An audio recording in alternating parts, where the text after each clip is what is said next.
Amis voyageurs, bonjour! Il y a un an, on a installé des toilettes sèches dans notre camping-car. On a opté pour des toilettes sèches à séparation d'urine qui s'adaptent aussi bien en voyage qu'à la maison. Alors notre objectif c'était qu'il y ait moins d'impact écologique, que ce soit plus pratique, qu'on ait plus d'autonomie et qu'on ait plus d'odeur. Alors question, est-ce qu'on a fait le bon choix? Comment on fait avec la litière? Où vide-t-on les toilettes sèches? Est-ce que c'est fait pour tout le monde? On va vous parler des avantages mais aussi des limites et des interdits. Donc c'est un retour d'utilisation sur les toilettes sèches allemandes Trellino qu'on a utilisé un an en voyage, dont 4 mois d'aventure à l'autre bout du monde. D'ailleurs si ça vous intéresse, restez bien jusqu'au bout de cette vidéo parce qu'on va vous faire gagner un exemplaire de ces toilettes sèches. Alors si vous nous rejoignez, les toilettes sèches à séparation, c'est quoi? C'est un bidon avec une membrane pour l'urine, un récipient avec un sac biodégradable dans lequel on ajoute de la litière, une cuvette à séparation qui vient s'imbriquer au-dessus de chaque réceptacle. Et comment ça fonctionne? Eh bien la partie liquide tombe à l'avant dans le bidon, la partie solide à l'arrière dans le récipient, on recouvre après chaque passage, donc les produits chimiques c'est fini, et ça aussi. En gros, côté utilisation, pas de gros changements. Ah si, juste une chose. Messieurs, il faudra faire pipi assis. Pauline? Oui.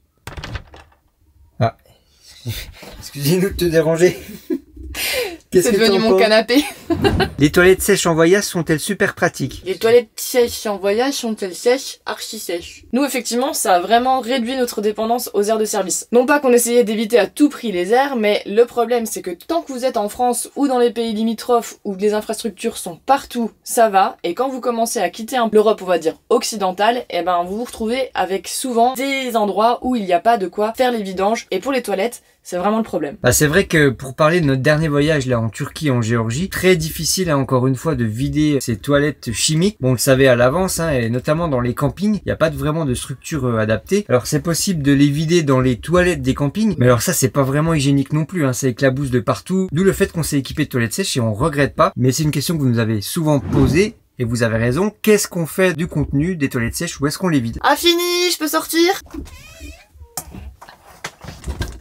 On est quand même mieux ici, en France ou à l'étranger, la partie liquide, vous la videz dans la nature. Alors, pas n'importe où, on va en reparler. Ou alors, vous pouvez continuer à utiliser des aires de service s'il y en a une à disposition. Et la matière sèche alors? Le caca! Alors ça embête beaucoup de monde. Eh ben, la matière sèche, elle est tout simplement enterrée. Et pour ça, on a besoin d'une pelle et d'un endroit tranquille. Alors tout simplement je nuance parce que ça demande quand même un petit peu d'anticipation, vous n'allez pas enterrer tout ça sur un parking, donc il faut trouver les lieux adéquats, donc il faut un petit peu s'organiser à l'avance et prendre un petit peu plus de temps, c'est sûr. Mais on a le temps parce qu'on a un certain nombre de jours d'autonomie quand même, on y revient un petit peu après. Je sais qu'il y en a certains qui font des mines du genre non, c'est pas ça. Si vous avez beaucoup de rigueur et si vous faites ça correctement, loin des cours d'eau, loin des lieux passants et que vous enterrez bien, vous faites ça proprement, il n'y a pas de souci et c'est très propre. Et petite précision, après réflexion, on s'est renseigné sur cette histoire de sacs biodégradables. Alors nous, on a encore un peu de mal à laisser enterrer, même s'il est biodégradable. C'est pas forcément le cas de tous les sacs, ça faut vraiment regarder dans le détail. Ceux de Trellino le sont, donc pour pas prendre de risques, pour pas avoir un impact néfaste sur l'environnement, on préfère enlever le sac et enterrer la matière solide directement dans le petit trou. Il y en a beaucoup qui nous ont posé la question, jeter la matière sèche à la poubelle, est-ce que c'est possible? Ça devrait être fait qu'en ultime recours en fait, parce qu'il y a des lois départementales qui interdisent de jeter, je cite, des excréments humains à la poubelle pour des raisons de salubrité publique, en raison de bactéries comme E. coli par exemple. Donc si jamais vous êtes amené avec des toilettes sèches à les jeter à la poubelle quand vous n'avez pas d'autre solution, il faut les mettre dans des sacs plastiques doublement scellés pour ne pas qu'il y ait de contamination éventuelle. Et pour tout vous dire, dans notre cas, ça nous est arrivé 2 fois en voyage d'être contraint de mettre donc notre contenu de toilette à la poubelle. Sinon, on a toujours réussi à l'enterrer, mais encore une fois, on insiste, ça demande beaucoup plus de temps et beaucoup plus d'organisation. Ça va dépendre aussi des lieux où vous voyagez. On rappelle, même si pour nous c'est une évidence, tout dépôt sauvage, c'est évidemment à proscrire. Que vous soyez avec vos cassettes, avec des toilettes sèches, n'importe, vous n'avez pas à jeter n'importe comment vos contenus de toilettes dans la nature. Alors c'est vrai que quand on a parlé des toilettes sèches, on a eu des commentaires qui sont d'ailleurs assez pertinents, qui disent mais si tous les camping-caristes et les van-lifers et les fourgonnistes se mettent à avoir des toilettes sèches, on va croire que c'est la fête du village et qu'on va aller trouver des excréments partout dans la nature. Je pense que ceux qui feraient n'importe quoi avec des toilettes sèches, c'est exactement les mêmes qui feraient n'importe quoi dans les aires de service. Style à vider leurs cassettes sur la grille des eaux grises par exemple, ou laisser les trucs complètement sales. Bon, message à l'intention des débiles,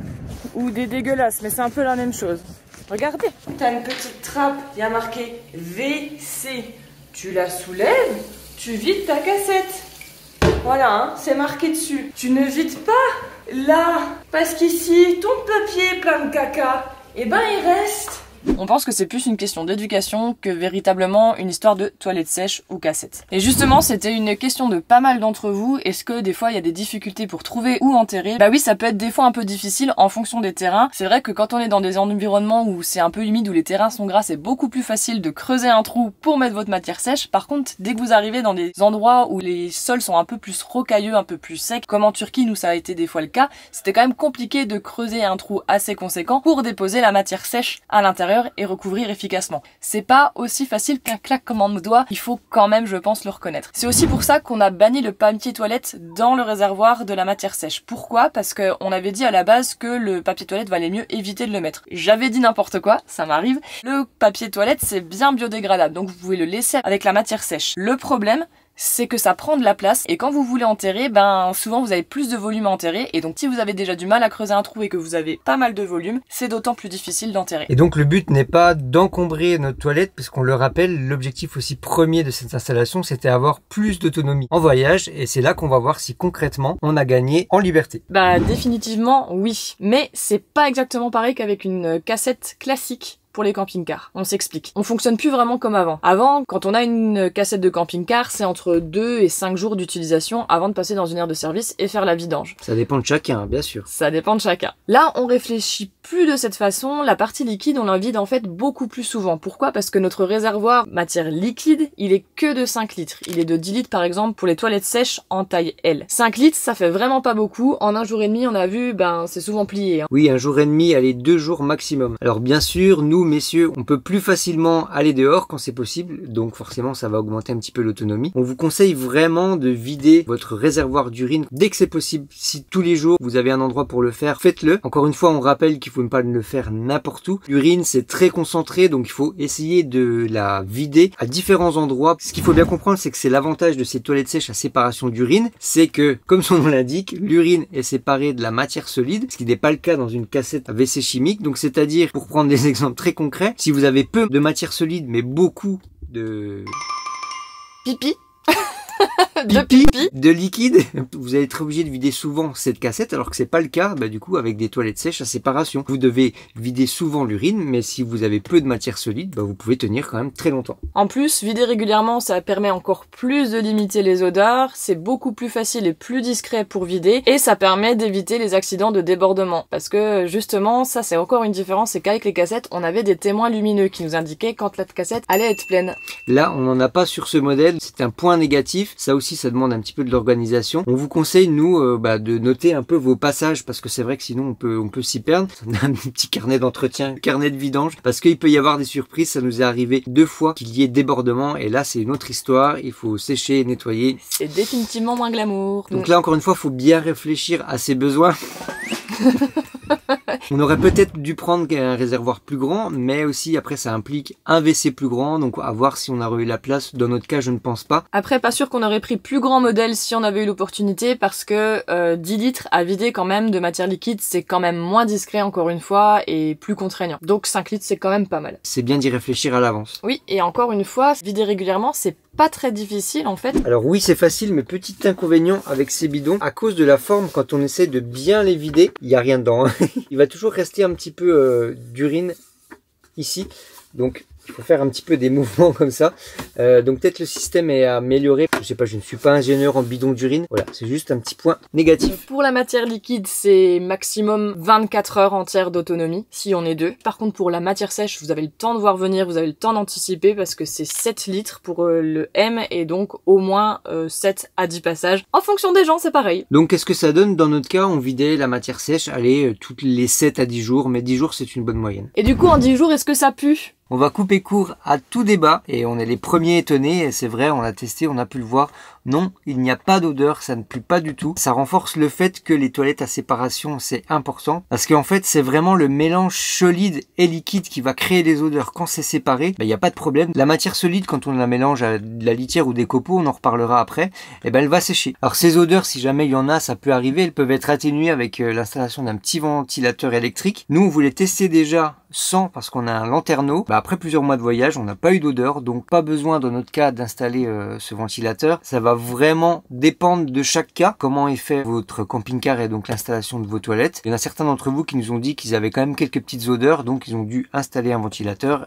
Et là, apparemment, ça a réglé le problème. On vous l'a dit, dans nos motivations lorsqu'on a installé ces toilettes sèches, c'était d'avoir une solution plus écologique et qui permette d'économiser de l'eau. Et comme rien ne se perd, tout se transforme, les toilettes sèches permettent d'être valorisées sous forme de compost. Mais en camping-car alors ? Bon, naturellement, l'argument écologique en camping-car, il est un petit peu à relativiser. Pourquoi? Parce qu'on a parlé bien sûr de l'eau, mais c'est vrai qu'en camping-car, pour ceux qui connaissent pas, on n'utilise pas non plus 10 litres d'eau à chaque fois qu'on tire une chasse. Et puis le deuxième argument, c'est le fait de pouvoir utiliser la matière sèche comme compost. Ce qui est beaucoup plus difficile dans un mode de vie nomade tant qu'il n'y aura pas des points de collecte de matière sèche dans les aires de service. Et ça, on les attend patiemment. On le rappelle, la matière sèche, c'est le mélange tout simplement de matière organique, comme de la litière, des copeaux de bois, des feuilles mortes, certains le font avec des feuilles mortes, avec la matière fécale, et c'est ça qui aide à sécher. Et à ce propos-là, on avait une petite question par rapport à l'approvisionnement en litière, comment on faisait notamment en voyage. Alors nous, on a eu deux types de litière. La litière Trellino, qui est une litière qui bloque les odeurs, qui est un mélange de charbon et puis de matière organique, qui, il est vrai, marche très bien parce que niveau odeur, ça les supprime complètement et ça aide vraiment. La matière à sécher, c'est une sorte d'engrais qui permet d'être bénéfique pour les sols, donc ça a tout bon. Le seul inconvénient, c'est que ça part vite et c'est plutôt cher. Par contre, vous pouvez tout à fait utiliser des copeaux comme nous. Nous, c'est ce qu'on avait fait quand on était parti. On avait fait des réserves et on les avait pour voyager. Et puis quand on est tombé en panne de litière, on est tout simplement allé dans une animalerie. Il y a de la litière pour les lapins et ça remplace tout à fait les copeaux de bois. Donc en fait, on n'est jamais à court d'approvisionnement en litière. Oh, un petit oiseau. Donc nous, pour vous donner une idée, pour 4 mois de voyage, on a utilisé 3 sacs de litière Trellino et 5 sacs de la même contenance dans laquelle on avait mis des copeaux de bois qu'on avait récupérés dans un atelier. Et on a effectivement complété à la fin du voyage sur le dernier mois avec de la litière pour animaux qu'on n'a pas encore fini parce que sinon on avait pris 5 blocs. D'ailleurs, on peut vous conseiller de mettre un peu de copeaux, un peu de litière si vous voulez quand même avoir l'effet bloquant de la litière Trellino. Comme ça permettait de réduire les coûts. Donc encore une fois, le véritable gain par rapport à l'écologie, c'est qu'on bannit les produits chimiques. Alors je sais qu'il y en a qui vont rétorquer que quand on utilise bien correctement les aires de service, elles se connecter aux stations d'épuration, en France du moins, parce que c'est loin d'être le cas partout à l'étranger. Bien sûr que l'eau sale, les eaux grises comme les eaux noires, elles sont traitées. Mais ça aussi, au bout du compte, ça a quand même un impact écologique en termes de coût d'énergie et d'eau. Et aussi pour le porte-monnaie, parce que c'est nous tous qui payons tout ça. Pauline, présidente! Travailleurs, travailleuses, on vous exploite, on vous spolie. Alors les toilettes sèches, c'est pour qui et est-ce que c'est fait pour vous? On va peut-être pas vous dire que les toilettes sèches c'est absolument pour tout le monde parce que il y a des avantages, mais pas que des avantages. En tout cas, nous, on ne regrette absolument pas d'avoir installé des toilettes sèches. On l'a dit, on aurait vraiment dû le faire plus tôt parce qu'on a un mode de voyage qui nous fait souvent parcourir des pays hors de France, hors d'Europe et puis souvent des pays où on l'a dit, où il n'y a pas ces infrastructures et donc c'est plutôt à ce type de voyageurs-là que les toilettes sèches vont davantage être utiles. Ouais, par exemple, si vous restez en France ou dans les pays limitrophes qui sont quand même bien fournis encore une fois en infrastructure pour les camping-cars, ça sert peut-être à rien de s'embêter avec des toilettes sèches. Si vous voulez limiter votre impact sur l'environnement, il y a des solutions un petit peu plus bio qui existent avec des produits plus naturels. Et encore, faut voir dans le détail parce que j'ai l'impression quand même que les produits sont souvent vendus avec du greenwashing, hein. Et il y a aussi, beaucoup nous en avaient parlé, du système SOX, c'est des systèmes de ventilation assez performants visiblement qui satisfont beaucoup d'entre vous pour éviter justement de mettre des produits chimiques dans la cassette et qui permet grâce à la ventilation d'éviter les odeurs. Par contre, ça pour nous, ça limite pas les dépendances aux aires de service parce que à moins de le faire encore une fois très très proprement, vider une cassette entière dans la nature, ça m'étonnerait qu'on puisse le faire aussi proprement qu'on le fait avec les toilettes sèches. Et encore une fois, il faut qu'on soit très très clair là-dessus, on insiste, mieux vaut utiliser correctement des infrastructures pour camping-car que de faire n'importe quoi avec les toilettes sèches, on le répétera jamais assez. Et pour être concret, qu'est-ce que ça nous a apporté en voyage, en autonomie, en liberté? C'est aussi avec nos autres installations, notamment avec le système électrique et solaire dont on fera un bilan d'ailleurs prochainement. On a pu par exemple rester sur un spot presque pendant plus d'une semaine grâce à toutes ces améliorations. Donc pour nous, les toilettes sèches, c'est un grand oui. Les péripotes, on vous l'avait promis en début de vidéo, c'est l'heure pour vous de gagner peut-être votre exemplaire de toilette Trellino. Oh, les Trellino. Il est très lino et c'est le modèle Evo, le tout nouveau, différent du nôtre, qui est un peu plus luxueux puisqu'il est en finition bois. Celui-ci, il est en matière plastique recyclée, donc il est 2 fois moins cher. Il est fabriqué toujours en Allemagne, mais en série. Et aussi au niveau du poids, celui-ci fait à peu près 5 kg alors que le nôtre fait plus de 9 kg. Et Trellino nous l'a gentiment envoyé pour qu'on vous le présente et on s'est dit que ça pourrait être super sympa de vous le faire gagner. Pour savoir comment faire, direction le commentaire épinglé de la vidéo, vous aurez toutes les informations pour pouvoir participer et tenter de remporter cet exemplaire. Et si jamais vous arrivez trop tard, vous pouvez toujours avoir un kit offert avec le code Périplessis si vous achetez une petite toilette Trellino. On vous met tous les liens dans la description. N'hésitez pas à passer par ceci, ça soutient nos périplessis. Et si comme nous, vous voulez remplacer vos WC chimiques par des toilettes sèches dans votre camping-car, cliquez sur cette vidéo juste ici pour voir comment on en a chié à bon voyageur. Salut.